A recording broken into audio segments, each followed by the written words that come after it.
ममता के घर में सब हंस खेल रहे थे। आसपास की पड़ोसन सुशीला देवी और कुसुम, जो ममता की सहेलियां थीं, सब बैठकर चाय नाश्ते के साथ गांव भर की गप्पे मार रही थी। मरे सुशीला, तुम्हें पता है ना, वो जो पड़ोस में शहर में पढ़ने वाला लड़का गया था, वो वहाँ से एक शहरी लड़की से शादी कर लाया है। पूरे गांव में थू थू हो रही है। भला शहर की लड़कियां भी कभी गांव के तौर तरीके सीख पाती हैं क्या? हाय राम, मत पूछो बहन, मुझे तो उस बेचारे बेटे की माँ पर तरस आ रहा है। सुना है वो बहू पूरे दिन सिर्फ फोन चलाती रहती है और रील बनाती है, और सारा काम उस बूढ़ी माँ को करना पड़ता है। ऐसी बहुओं से तो भगवान ही बचाए। बिल्कुल सही कहा सुशीला। शहर की हवा लगते ही बच्चों के संस्कार मर जाते हैं। ममता बहन, तुम भाग्यशाली हो कि तुम्हारा राकेश ऐसा नहीं है। वो तो हीरा है, हीरा। देखना, तुम्हारे लिए गांव की गाय जैसी सुशील बहू लाएगा। इनकी चुलखोरी तो 7वें आसमान पर थी, लेकिन इनको क्या पता था कि इनके खुद के घर में एक बहुत बड़ा तूफान आने वाला है। तभी दरवाजे पर जोर की दस्तक होती है। अरे, लगता है बाहर कोई आया है। तुम दोनों रुको, मैं जरा देख कर आती हूँ कि इस दोपहर में कौन आ गया। तब तक तुम दोनों चाय नाश्ता करो और मट्ठी खत्म करो।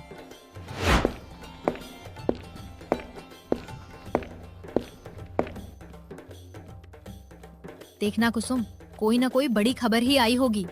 ममता के चेहरे पर जो ये घमंड है ना, मुझे लगता है आज ये घमंड टूटने वाला है। चलो, हम भी चुपके से नजर रखते हैं।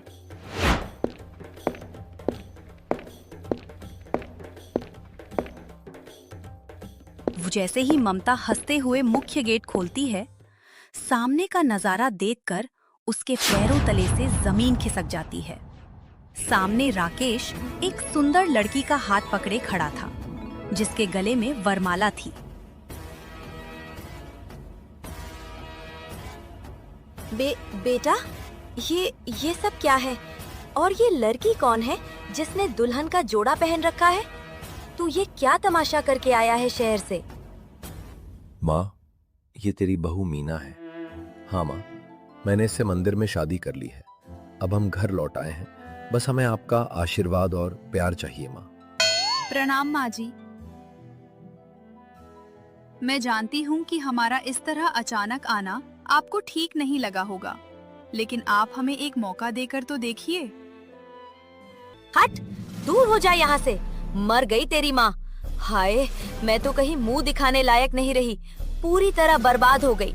मैंने तेरे ब्याह के लिए क्या क्या सपने नहीं सजोए थे, और तू सब मिट्टी में मिलाकर इस शहरी कलमुही को उठा लाया। अरे, मैंने तो पहले ही कहा था ममता कि लड़के को शहर पढ़ने मत भेज। वहाँ की चकाचौंध बच्चों को बिगाड़ देती है। पर तुमने तब मेरी सुनी कहाँ थी? अब भुगतो अपनी मर्जी का फल। अरे बेटा राकेश, कम से कम कदम उठाने से पहले अपनी इस अभागन माँ का तो ख्याल रख लेता। इसने पेट काट काट कर तुझे पढ़ाया और तूने इसे ये सिला दिया। मेरी परवरिश में ही कोई कमी रह गई थी। राकेश, तूने मेरे दूध का कर्ज भुला दिया। इस लड़की के चेहरे पर चमक तो देखो, जैसे कोई महारानी बनकर राज करने आई हो। माँ जी, आप मुझे बिना जाने गलत समझ रही हैं। माना कि मैं शहर में पढ़ी लिखी हूँ, लेकिन मैं इस मिट्टी की गरिमा और गांव के संस्कार भी बहुत अच्छे से जानती हूँ। शिक्षा इंसान को बिगाड़ती नहीं, बल्कि सही गलत की समझ देती है। हाँ माँ, मीना बिल्कुल सच कह रही है। मैंने ये फैसला बहुत सोच समझ कर लिया है। मैं मीना को अपने कॉलेज के दिनों से जानता हूँ। ये कोई वैसी लड़की नहीं है जैसा सुशीला चाची बता रही है। ये भी मूल रूप से हमारी ही तरह एक सीधे साधे गांव की लड़की है, जिसके माता पिता शहर बस गए थे। चुप कर, एक शब्द और मत बोलना राकेश। मैंने बोल दिया ना कि आज से तेरी माँ मर गई। निकल जा मेरे घर से और इस लड़की को भी ले जा। आज के बाद मुझे अपनी ये मनहूस शक्ल मत दिखाना, वरना मैं कुएं में कूदकर जान दे दूंगी। हाँ ममता, जो लड़का माँ की मर्जी के बिना ब्याह कर सकता है, वो कल को घर से भी निकाल सकता है। इसे अंदर मत घुसने देना, वरना पूरे गांव की बहुएं बिगड़ जाएंगी। माँ जी, सजा मुझे दीजिए, अपने बेटे को घर से मत निकालिए। अगर आप कहेंगी तो मैं अभी इसी वक्त बिना कुछ कहे यहाँ से हमेशा के लिए चली जाऊंगी। ममता तो गुस्से से आग बबूला होकर लाल हो गई थी। घर में महाभारत छिड़ी हुई थी। तभी वहां पूरे गांव की सबसे बुजुर्ग, सम्मानित और समझदार महिला कोमल देवी लाठी टेकती हुई आती हैं। अरे ये क्या तमाशा लगा रखा है दोपहर दोपहर में? पूरे मोहल्ले में तुम्हारी आवाज गूंज रही है ममता। और अरे अरे, कितनी सुंदर और साक्षात लक्ष्मी जैसी बहू लाया है रे राकेश। अरे ओ ममता, तू क्यों गुस्से से लाल पीली हो रही है? चाची, आप नहीं जानती, ये लड़का बिना बताए शहर की लड़की से शादी कराया है। अब आप ही न्याय कीजिए, क्या ऐसी बहुएं घर चलाने के लायक होती हैं? एक बार अपनी इस बहू की आंखों में देख तो सही। इसमें कोई घमंड नहीं, बल्कि अपनी सास के लिए आदर दिख रहा है। ये पढ़ी लिखी और समझदार लड़की है। आज के जमाने में पढ़ी लिखी बहू मिलना किस्मत की बात होती है, जो पूरे घर को स्वर्ग बना सकती है। चाची, आप तो हमेशा बड़ों का पक्ष लेती थी। आज इस अनजानी लड़की की तरफदारी क्यों कर रही हैं? शहर की लड़कियां सिर्फ बातें बढ़ाना जानती हैं, काम करना नहीं। तो फिर इसकी परीक्षा ले ले ममता। इसे घर से निकालने के बजाय परख कर देख। अगर ये खरी उतरी तो तेरी किस्मत बदल जाएगी, और अगर फेल हो गई तो जो तू कहेगी वो मैं मानूंगी। कोमल देवी के बहुत समझाने और गांव वालों के दबाव के बाद ममता आखिरकार मानती है। वह मीना को अपनाने का फैसला तो लेती है, लेकिन उसके सामने 3 ऐसी शर्तें रखती है जिन्हें सुनकर सबका दिल दहल जाता है।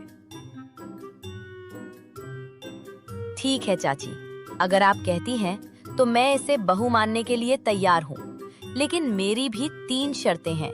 अगर इसने वो 3 शर्तें पूरी नहीं की तो इसे इसी वक्त इस गांव की सीमा से बाहर जाना होगा। हाँ माँ जी, मैं आपकी हर परीक्षा के लिए तैयार हूँ।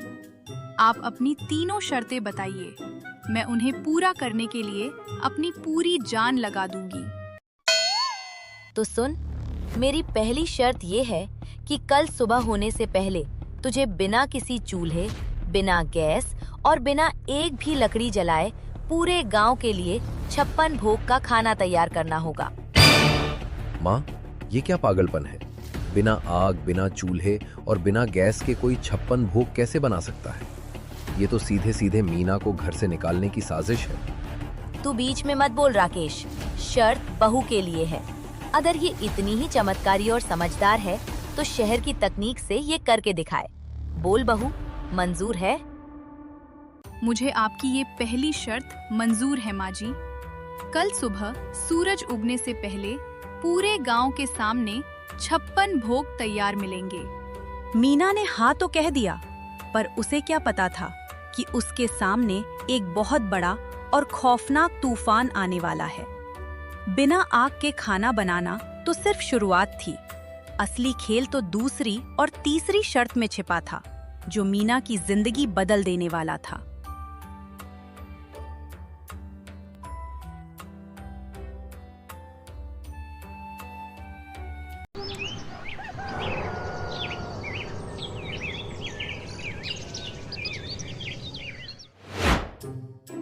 मीना, तुम पागल हो गई हो क्या? तुमने हाँ क्यों कहा? माँ सुबह होते ही तुम्हें धक्के मारकर निकाल देंगी। बिना आग के पानी भी गर्म नहीं होता। तुम खाना कैसे बनाओगी? राकेश, तुम भूल रहे हो कि हर खाना पकाने के लिए आग की जरूरत नहीं होती। कुछ व्यंजन ऐसे होते हैं जो केवल दिमाग और सही टेक्निक से बनते हैं। तुम बस मेरी मदद करो, जैसा मैं कहती हूँ वैसा सामान लाओ। तुम क्या करने वाली हो मीना? मुझे कुछ समझ नहीं आ रहा, लेकिन मेरा दिल कह रहा है कि तुम कुछ बहुत बड़ा चमत्कार करने वाली।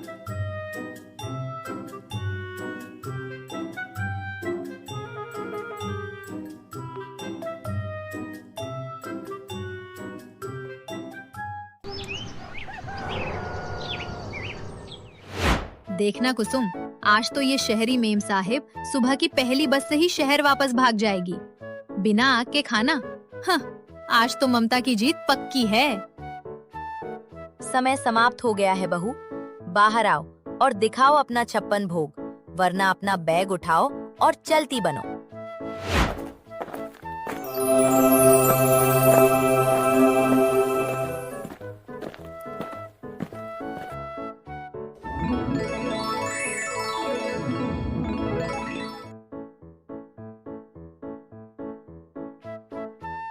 अरे बाप रे, ये क्या है? इतने सारे व्यंजन, श्रीखंड, पंचामृत, तरह तरह के सैंडविच, अंकुरित अनाज के चाट, दही भल्ले, रबड़ी, मलाई के लड्डू और ठंडी ठंडी लस्सी। लीजिए माँ जी, आपकी पहली शर्त पूरी हुई। ये पूरे 56 भोग हैं, जिन्हें बनाने के लिए मैंने ना तो चूल्हा जलाया, ना गैस और ना ही कोई लकड़ी। ये सब बिना आग के तैयार किए गए शुद्ध और पौष्टिक व्यंजन हैं।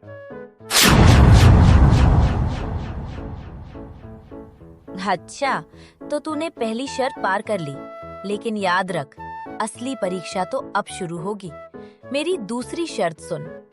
हमारे घर की ये जो पुरानी लोहे की तिजोरी है, ये पिछले 10 सालों से खाली पड़ी है। तुझे आज दोपहर तक इस खाली तिजोरी को बिना किसी से एक भी रुपया उधार लिए नोटों की गड्डियों से पूरा भरना होगा।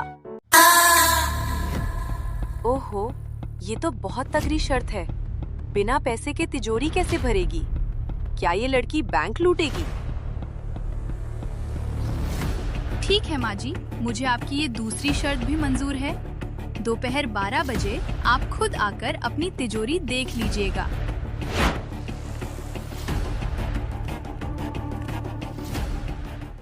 मीना, अब ये क्या चक्कर है? खाली तिजोरी को पैसों से कैसे भरोगी? हमारे पास तो इतने पैसे हैं ही नहीं, और माँ ने उधार लेने से भी मना किया है। राकेश, आज का जमाना डिजिटल है। मैं शहर में रहकर ऑनलाइन ऑर्गेनिक फार्मिंग और गांव के हस्तशिल्प का बिजनेस संभालती हूँ। हमारे गांव की जो महिलाएं सुंदर टोकरियां और अचार बनाती हैं, मैंने उनकी बुकिंग शहर के बड़े बड़े होटलों में कर रखी थी। आज उसका पूरा पेमेंट सीधे मेरे अकाउंट में आने वाला था। अच्छा, तो तुम उस पैसे का इस्तेमाल करोगी?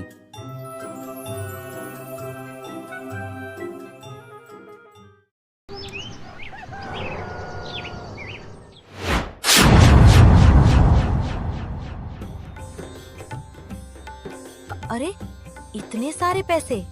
ये 500 के कड़क नोट कहाँ से आए? तूने कहीं कोई गलत काम तो नहीं किया? नहीं माँ जी, ये मेरी ईमानदारी की कमाई है। मैंने गांव की महिलाओं के बनाए सामान को शहर में ऑनलाइन बेचा, जिससे ये मुनाफा हुआ है। ये पैसा अब से इस घर का है। होए होए ममता, तेरी बहू तो साक्षात धन लक्ष्मी है। जो तिजोरी 10 साल से धूल खा रही थी, उसे इसने अपनी बुद्धि से चंद घंटों में भर दिया।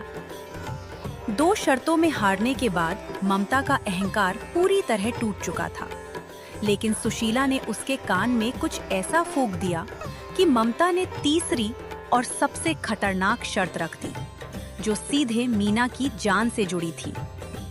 बहू, तूने 2 शर्तें पूरी कर ली, लेकिन मेरी तीसरी और आखिरी शर्त सबसे बड़ी है।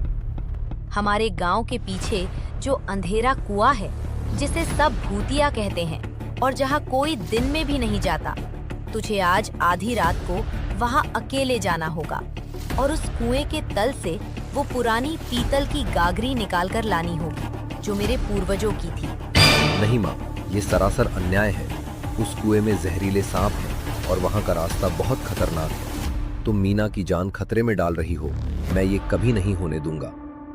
नहीं राकेश, माँ जी की आखिरी इच्छा भी पूरी होगी। मैं आज आधी रात को उस अंधेरे कुएं पर जाऊंगी और वो गागरी लेकर आऊंगी।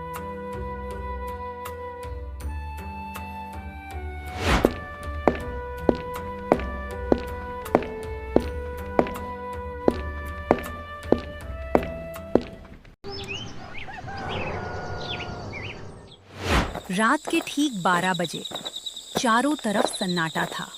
सियार रो रहे थे। मीना हाथ में एक अजीब सी टॉर्च और कुछ उपकरण लेकर अकेले उस डरावने कुएं की तरफ बढ़ती है। पीछे पीछे छिपकर ममता, सुशीला और राकेश भी देखने आते हैं कि क्या मीना सचमुच कुएं में उतरेगी।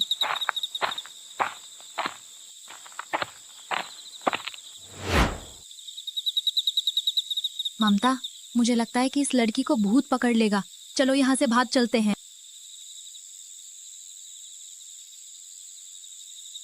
मीना, रुक जाओ, अंदर मत जाओ।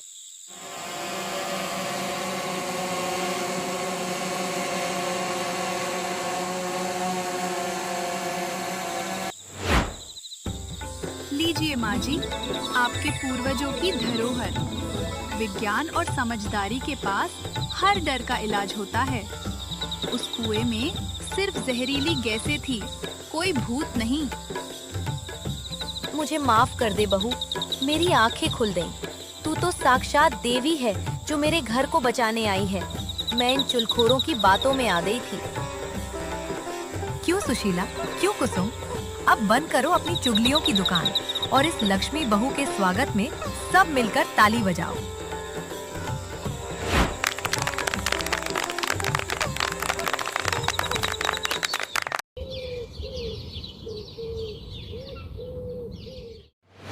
मीना की समझदारी ने न सिर्फ ममता का दिल जीता, बल्कि पूरे गांव को एक नई सीख दी कि शिक्षा और संस्कार जब एक साथ मिलते हैं तो हर तूफान थम जाता है।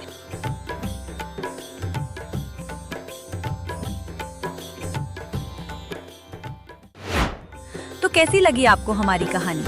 अच्छी लगी हो तो लाइक करके सब्सक्राइब कर देना और अगली कहानी आपको किस टॉपिक पर चाहिए ये भी कमेंट में बता देना। तो मिलते हैं जल्दी ही ऐसी और मजेदार कहानी के साथ। धन्यवाद।